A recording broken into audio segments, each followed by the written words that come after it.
The blood spatter on the wall stretched in a sharp arc, thin at the base and thickest where it met the edge of the light switch. Just beneath it, a hammer lay half sunken into the carpet, its wooden handle soaked, and the metal head still sticky. The body on the bed was twisted unnaturally, with one arm dangling off the side, fingertips stained deep red. Her face was no longer recognizable, struck beyond form, bone fragmented beneath skin. The killer, her own son, had hit her at least 18 times. This was not an act of panic or loss of control. It was clinical, controlled, prolonged. Kevin Jazriel Davis, 18 years old, had confessed hours later with unnerving calm. He provided specific details, not just of the killing, but of the hours before and after, as though narrating a chore he had long rehearsed. There was no visible remorse, no confusion. His language remained emotionally neutral, his posture relaxed, even casual. Such composure, so soon after a brutal homicide, strongly suggests emotional blunting, consistent with psychopathy or other profound antisocial traits. At the crime scene, investigators found multiple points of interest beyond the body. Blood was present in the living room where the assault began, on the hallway floor where the body was dragged, and in the bathroom where Davis had attempted to clean himself. Drag marks and smears led from the couch to the bedroom, indicating the victim had been moved post-mortem. Her clothing was partially removed, then discarded nearby. A knife, though unused, had been retrieved and left on the sofa, further indicating premeditation and consideration of method. The presence of two weapons, the hammer and the knife, suggests not only intent, but potential fantasy escalation. 3 handwritten notes were found inside the apartment. The first was addressed directly to Davis's half-sister, Desiree. It read, "Don't lose your head. She may yet live, although I doubt it. Hurry, Desiree. Sincerely, your brother." This note was deliberately misleading and cruel, exploiting the psychological vulnerability of the recipient. It was not written in haste. Its sarcasm, structure, and tone imply forethought. The manipulation of others' emotional states for personal gratification, especially during or after acts of violence, is a defining trait in sadistic pathology. Kevin had waited until his mother was sitting alone on the couch watching television before making his first move. He had planned to strangle her with the cord of a game controller. When she resisted, he escalated immediately to the hammer. The lack of hesitation, combined with the methodical transition between weapons, reinforces that the violence was not impulsive. It followed a structured, internal script. The post-homicide behaviors are equally telling. After the assault, Kevin bathed, changed clothes, and left the apartment on his bicycle. These steps suggest situational awareness and some concern for self-preservation. However, rather than flee or destroy evidence, he traveled to a stranger's house in a neighboring town and voluntarily confessed. This contradictory behavior indicates a psychological tension, a drive to act on violent impulse, paired with a compulsion to be seen, understood, or perhaps punished. In some profiles, this is interpreted as a form of performative control, a final assertion of power over the narrative and the people within it. From a forensic psychological standpoint, Davis's behavior exhibits classic markers of early-stage psychopathy: shallow affect, calculated violence, absence of empathy, and an internal narrative divorced from external moral structure. His confession was not coerced. He spoke with ease, at times even indulging in dark humor. The crime itself was not committed in a dissociative state or under the influence of substances. The clarity with which he recalled each detail and the absence of emotional conflict in that recall further supports the hypothesis of a long-standing, internally rehearsed homicidal fantasy that had finally been enacted. The precision and brutality of the attack, combined with his emotional detachment, raise a critical question. Was this the culmination of a unique internal rupture, or merely the first time he followed through? Kevin Davis did not erupt into violence spontaneously. His descent was not marked by obvious outbursts, criminal behavior, or abrupt shifts in temperament. Instead, it was gradual, concealed beneath a quiet exterior that few recognized as dangerous. This behavioral pattern, low external volatility paired with high internal disturbance, is a common signature among adolescent offenders whose crimes are rooted in fantasy rather than provocation. Interviews with family members and acquaintances revealed a history of social withdrawal, emotional numbness, and persistent hostility toward his environment. Kevin's half-sister, Desiree, noted that he often spoke to their mother with contempt, using emotionally charged insults while showing no concern for their impact. Despite this, his mother remained protective and hopeful, frequently excusing his conduct as a phase or a result of isolation. This pattern of parental accommodation, while empathetic in intent, allowed underlying psychological disturbances to remain unchecked. From early adolescence, Kevin displayed markers of internalized aggression. He was known to produce violent drawings, often depicting scenes of death, weaponry, and mutilation. These depictions were not interpreted as alarming at the time. Without overt violence or criminal behavior, such expressions were dismissed as artistic or darkly imaginative. However, in forensic psychology, repeated creation of violent imagery, especially without contextual triggers, is considered a potential indicator of cognitive fixation on death or control. In Kevin's case, these drawings were likely an early outlet for fantasies that would later materialize. He was also described as emotionally flat. While his peers developed emotional reciprocity and social empathy, Kevin remained detached. He did not express interest in forming friendships, nor did he exhibit typical adolescent behavior such as rebellion, experimentation, or romantic pursuit. His disinterest in external engagement suggests a growing internal world, one that became increasingly disconnected from social norms. Isolation of this nature, particularly when coupled with internal aggression, is often present in youth who go on to commit expressive violence, wherein the act serves as an emotional or psychological release. Reports indicate that Kevin had a strained relationship with his absent father and lacked any consistent male role model. This absence, in conjunction with his reliance on his mother for structure, may have created a conflicting psychological dynamic: dependence paired with resentment. As his dependency became more entrenched, so did his frustration with her perceived control. This blend of attachment and hostility is a known precursor to intrafamilial violence in cases where emotional regulation is impaired.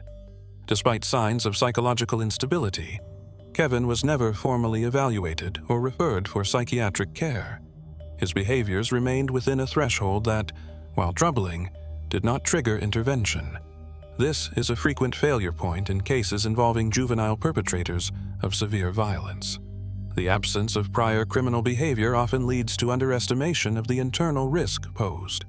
Kevin had no record, no history of threats or physical altercations. His pathology developed silently, shielded by the presumption of normalcy. As he approached adulthood, Kevin's inner world became increasingly dominated by violent ideation. In his confession, he admitted that he had fantasized about killing for years. He described these thoughts as both comforting and persistent, something he returned to regularly without guilt.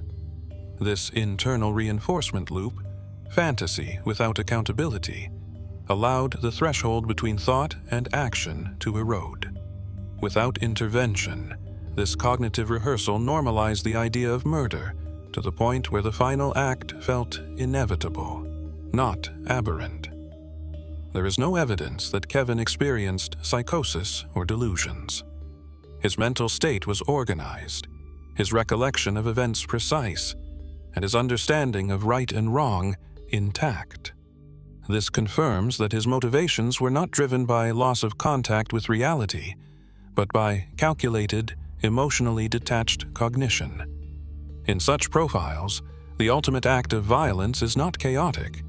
It is deliberate, often rehearsed mentally for years, and enacted only when an internal justification aligns with opportunity. One notable shift occurred shortly before the homicide.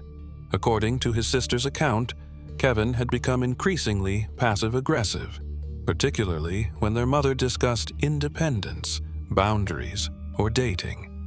In one conversation, he reportedly told her she had given up on love, a comment that caused visible emotional pain. It is possible that this moment, however minor it may appear, was experienced by Kevin as rejection or abandonment. When dependency is psychologically fused with resentment, perceived loss can act as a final catalyst. What remains critical to examine is how Kevin's internal narrative framed the act of murder, not only as an outcome, but as a solution. His confession offers insight into that distorted logic. During formal interrogation, Kevin Davis provided an uninterrupted, detailed account of the murder. His delivery was linear, devoid of emotional inflection, and marked by a tone that remained neutral throughout. The absence of hesitation, even when describing the impact of the hammer against his mother's skull, demonstrates a level of psychological detachment that is atypical in parricide cases, particularly those committed by adolescents. Most juvenile offenders who kill a parent report either acute emotional distress, panic, or reactive rage. Kevin exhibited none of these. He began the attack with an improvised ligature, a game controller cord, attempting to strangle his mother while she sat watching television. When she resisted, he retrieved a hammer from her bedroom. This sequence is revealing. It shows a prepared escalation plan, a fallback method, and a cognitive flexibility not often seen in first-time killers. The act was not chaotic. It was controlled, iterative, and reactive to physical challenges.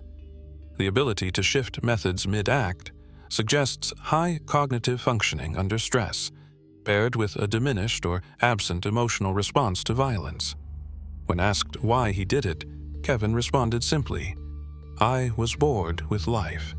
This statement aligns with a nihilistic worldview and emotional numbing often associated with psychopathic tendencies.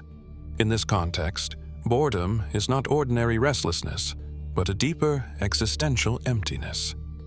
Such internal states can contribute to violence when paired with long-term fantasies of domination, control, or destruction.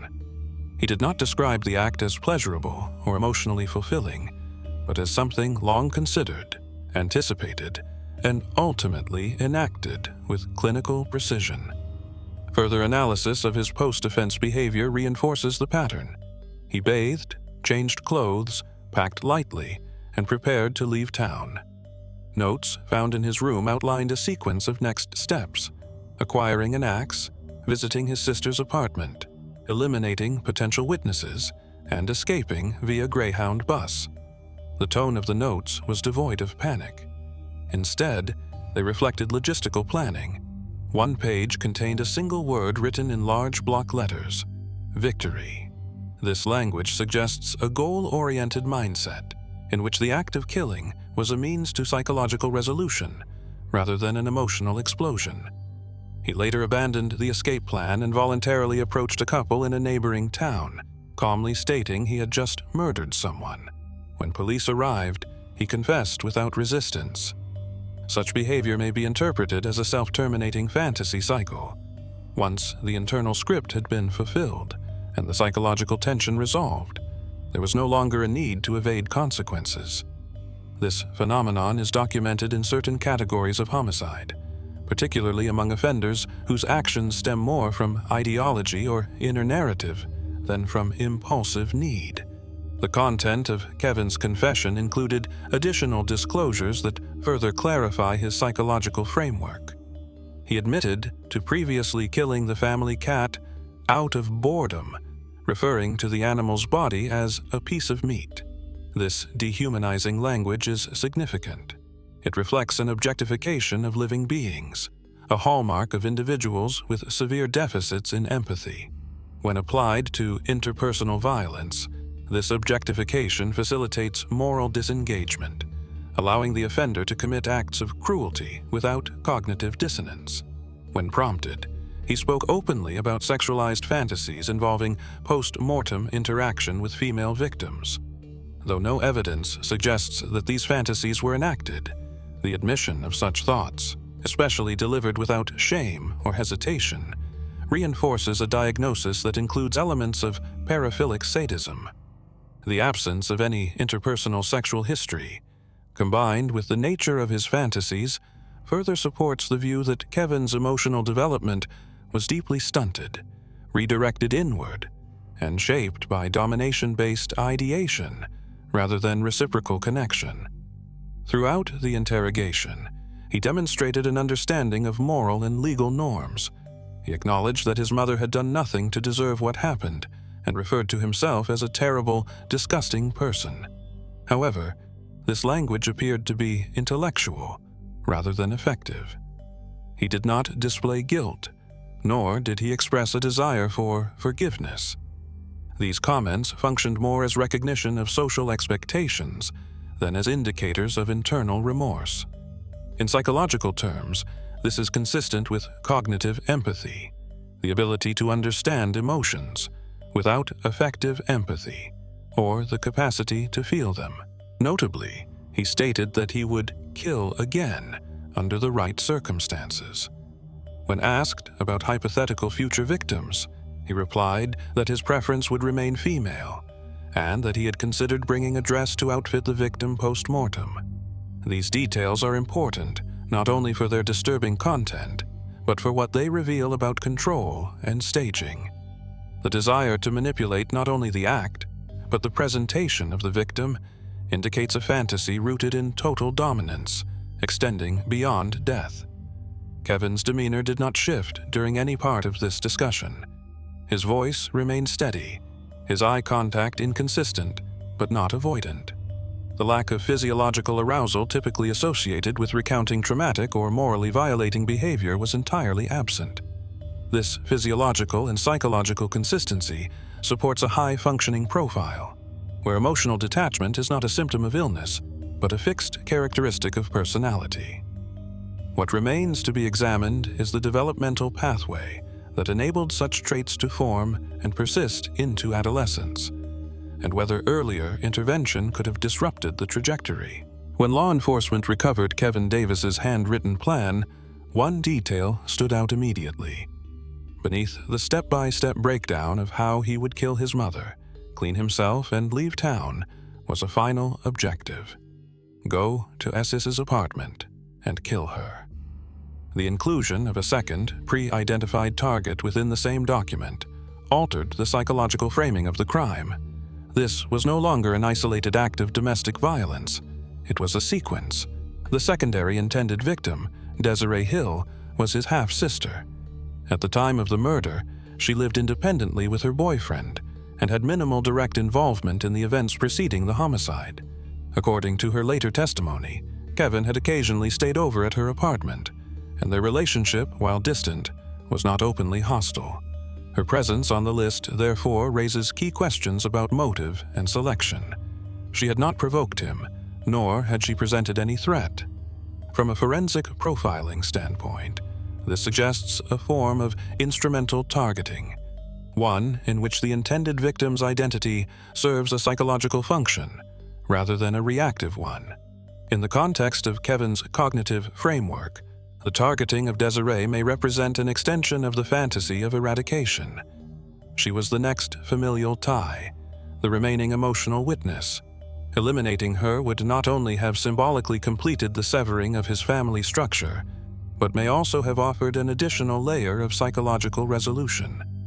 By removing both maternal and sibling figures, Kevin would erase the only two individuals with direct influence over his personal history. This pattern aligns with offenders who seek to neutralize perceived attachments as a means of asserting full autonomy, often misinterpreted as liberation. The language within the plan further supports this interpretation. It was not frenzied. Phrases such as "prepare to leave for good" and "pack lightly" indicate long-form contemplation, not impulsive rage. The logistical clarity surrounding the murder of his mother carries over into the section about his sister. He outlined the need to purchase an axe, identify a time when she would be home, and eliminate any others present. The careful sequencing of these steps reveals a structured fantasy in which violence is methodically linked to perceived freedom. In post-arrest interviews, Kevin acknowledged that he had ultimately abandoned the second murder due to feeling satisfied after killing his mother.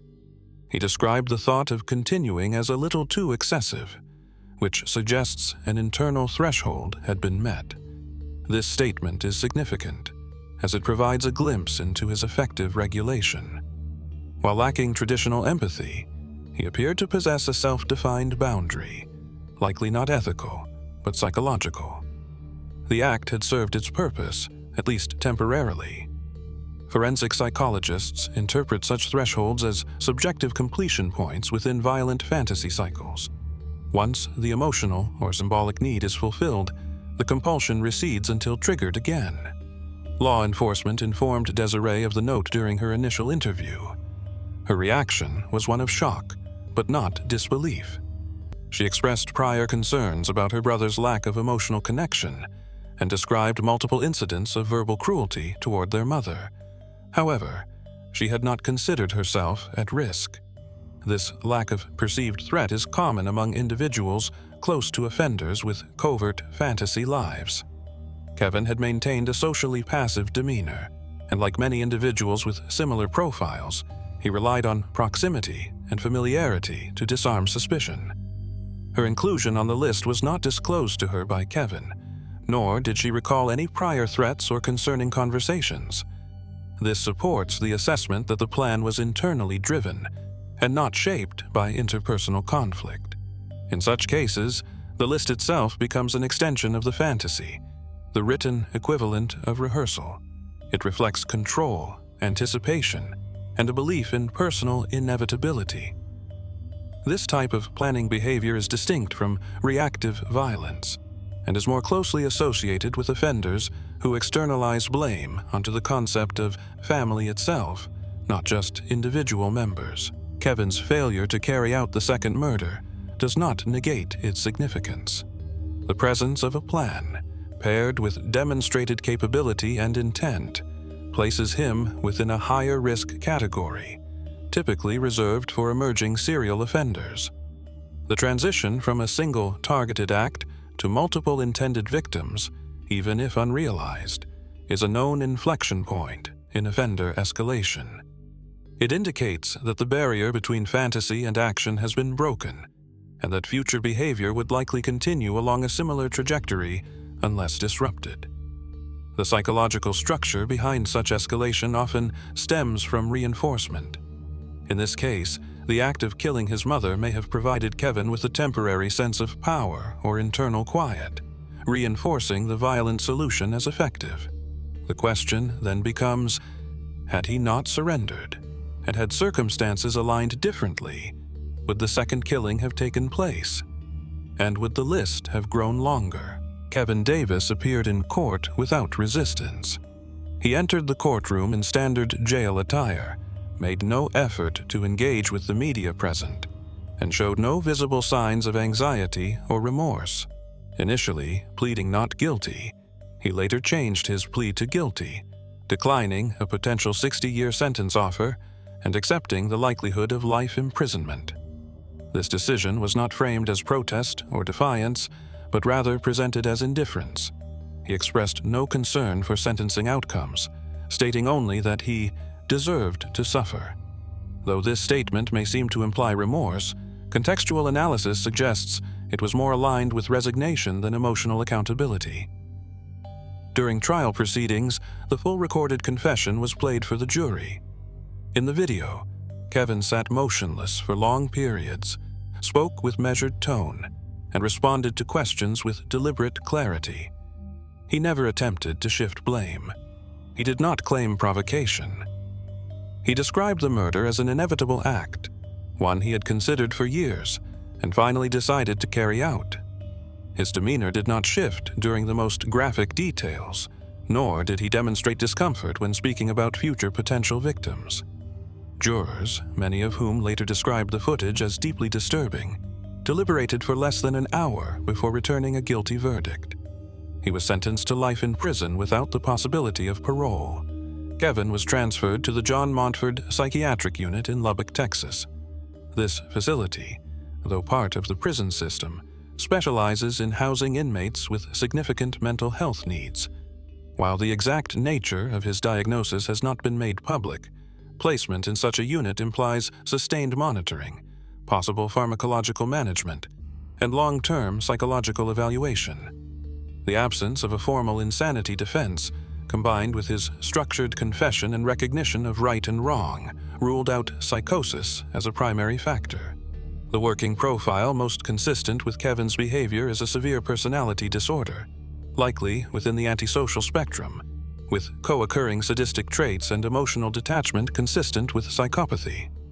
From a criminological perspective, Kevin Davis presents a clear case study of fantasy-driven, expressive homicide. Unlike instrumental homicides committed for gain, revenge, or concealment, expressive murders serve internal psychological purposes. The act becomes a mechanism for release, identity assertion, or narrative completion. In Kevin's case, the fantasy had been present for years, shaped by isolation, resentment, and emotional stunting. The murder of his mother was not reactive to a specific event, but was instead the enactment of an internal scenario that had been cognitively rehearsed. The premeditation, planning, and symbolic destruction of the maternal figure indicate a drive toward psychological separation, not just physical elimination. The presence of a secondary target further supports the expressive nature of the offense.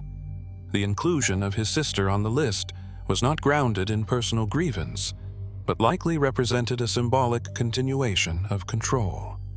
Desiree's survival was not due to emotional hesitation, but a momentary sense of completion following the first murder. This temporary satiation, though not uncommon in similar profiles, does not represent moral resistance. Instead, it demonstrates how psychological thresholds, once crossed, can temporarily reduce compulsive pressure before potentially rebuilding. The Davis case also highlights systemic vulnerabilities. Despite displaying multiple early warning signs, social withdrawal, violent ideation, cruelty to animals, emotional detachment, Kevin received no documented psychiatric intervention. His behavior remained within a range that did not provoke institutional concern, illustrating the challenge of identifying at-risk individuals who do not violate laws or social norms in overt ways. The threshold for intervention is often reactive, dependent on crisis or visible threat. In cases like this, pathology progresses quietly until the fantasy becomes action. It is also critical to consider the failure of familial boundaries. Kimberly Hill, though loving and committed, maintained a household dynamic that enabled Kevin's dysfunction. Her refusal to impose consequence or seek external support was likely grounded in maternal hope and guilt, but ultimately left her vulnerable. Familial homicide by adolescents often occurs in homes where psychological power has shifted, with the parent continuing to act out of protection, even as risk escalates. This imbalance creates conditions where fantasy and resentment are not challenged, and where emotional dependency fosters internal conflict that may never be externally resolved. Ultimately, Kevin Davis represents an extreme but instructive form of intrafamilial violence, rooted in long-term emotional detachment, internal fantasy, and untreated psychological dysfunction. His case offers insight into the mechanics of controlled, emotionally cold homicide, and reinforces the necessity of early mental health intervention for youth displaying persistent antisocial behavior. It underscores the limits of parental protection, the risks of untreated internal pathology, and the dangerous intersection between fantasy and real-world action when left unmonitored. While not all adolescent offenders exhibit this profile, those who do often remain invisible until violence becomes their only form of communication. Kevin Davis spoke clearly only once, after it was too late to stop him.